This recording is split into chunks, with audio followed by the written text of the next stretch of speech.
Okay, so it's Thursday, we're stopped for dinner. This is the combine I've been driving. Case International 8120, 360 horsepower. We're not sure how long we're going to be able to go. Guess what we have here? We got another rain cloud in the west. And I just heard a crack behind me. That's the one Creston's driving at a 7230, but that's a real rainstorm, and that's headed our way. I can feel the wind. There's the truck we're using to haul the grain away. If you look at the side of the combine, that big auger sticking out the back, so that swings out, and that's how we unload the combine into the truck. We'll go for a little walking tour here. So this is what I call the header, this whole long thing on the front. There's the reels. On the bottom there, those are the canvases. So the reels carry the grain onto the canvas. And then down there you see the sickle or the knife that cuts it off. And then the canvas carries it over here to the center, which we call the draper or the draper canvas. And the draper canvas then takes it into the feeder and then up into the combine. Why do you have this funny section in the middle? Because if you look closely, this header flexes. So there's the piece on the left, the piece in the center, and the piece on the right. So when we're going over these, gently rolling hills and slopes, the header will follow the contour of the land. And combines these days are designed to work with different kinds of headers, and so they're detachable, and that's what you're seeing here. There's the drive shaft connecting to the header, and then as you get closer in here, you see some of these big hooks that connect it. So lots of hydraulic hoses. It's not uncommon to have a hydraulic hose break or leak. There's my window office that I keep referring to. Hopefully that storm will either disappear or keep coming. Tires always a big expense, about $3,500 for each of those tires. There's 4 of them.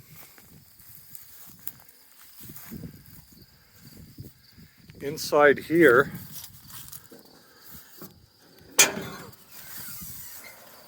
behind those white panels, that's where the grain is separated from the chaff. That's the concaves and the rub bars. This combine's a little different from the older ones in that it's organized axially. So it actually goes this way and then turns that way. So we look up into here, you're seeing the bottom of the engine and all the different hydraulic lines coming off the engine. You can see the exhaust up there. We'll come around to the back. Here's all the chains and drive for that auger. So the auger's up there and it'll swing out 90 degrees to the combine. This is the chaff spreader. So you don't want a big pile of straw and chaff sitting right behind the combine, because next spring when you come to seed, it's going to be a mess. So there's a straw chopper inside, and this is the spreader at the back.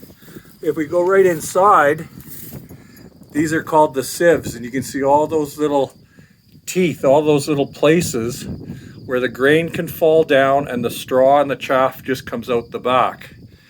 And so the grain is collected underneath and then augered up to the bin there that is connected to the auger.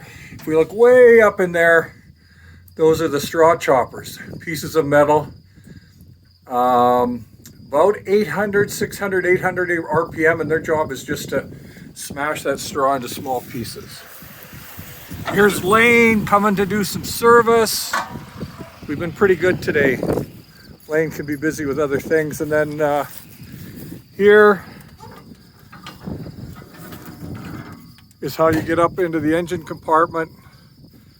Usually we're up there once a day to check the oil, hydraulic fluids, those sorts of things.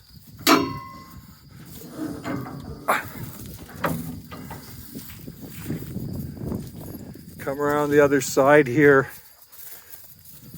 So inside this big thing here, that's what augers the grain that comes through those sieves and augers it up into that tank. And then the auger takes it out and dumps it into the truck.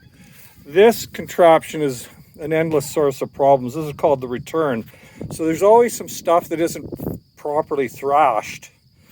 And so the return here delivers it back up into the concaves and back up into the rub bars to be rethrashed. Part of what carries the straw out the back is a huge force of wind. So this is the fan that we're looking at in here. Again, hydraulically controlled. Everything has to run at a specific RPM and a different RPM for each crop because each kind of grain has a different weight to it. So lots of hydraulic motors here. Coming around to the other side of the feeder. So we saw at the front there's that draper canvas and it feeds into this feeder. It's a big, like a conveyor belt. A bunch of metal bars that carry that up. And then you can see that kind of round thing sticking out. So that's the shaft on which the cylinder is rotating. It's called axial flow because it's rotating and it's positioned in line with the combine. Traditional combines have that going crossways. So there's just lots of stuff. Amazingly complex. I can't imagine designing one of these from scratch and, you know, getting all the tubing and all the hydraulics, lots of sensors. So that's a sensor there.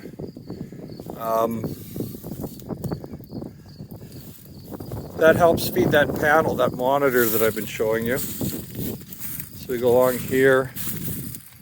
Here's another hydraulic motor.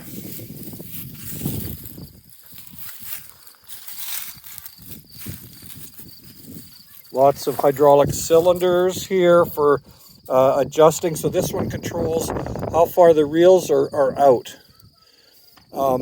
Because they need to be able to bring the crop, you know, onto the apron. So depending again on the kind of crop and how fluffy it is, the peas that we're harvesting are quite fluffy, so we give it a little more room. This thing is called the Pea Auger, and it helps push the peas, because they're fluffy, over to that draper auger in the center.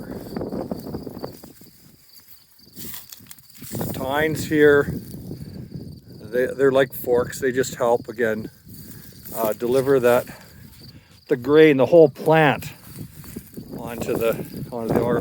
There again, my 270-degree window office.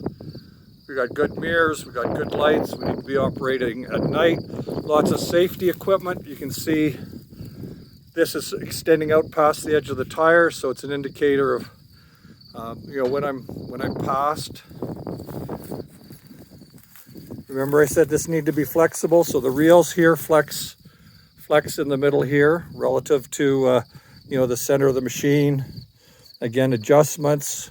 The reels I can fine tune to operate at a particular speed, so they're all hydraulic. And that's about it. That's the grand tour. So let's just kind of back up. You can see the hopper. The hopper actually, that black piece at the top is just an extension. The hopper extends all the way down behind the cab, almost to the floor, to the top of the cylinder. And I just forget how many bushels it holds, but it's a lot. And these Case Internationals, locally they're sold by Rocky Mountain Equipment. And breakdowns are inevitable, and they're always there to help with parts or with service. We also have our own service truck, all kinds of bays for tools, onboard air compressor, reservoirs there for hydraulic fluid and motor oil. to use, you know, quart cans would just be impractical.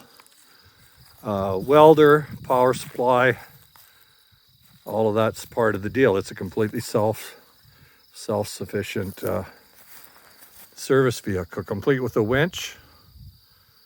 And I'm not sure what Lane brought it over for. I know he's here to have some dinner, and there might be a little bit of something that needs to be done. I kind of joke that I'm like a NASCAR driver. They make sure the combine is greased, that it's fueled, and I just slip into the seat, and I probably sit there sometimes for 12 hours a day, except for this break at supper time. So there you go. Talk to you later.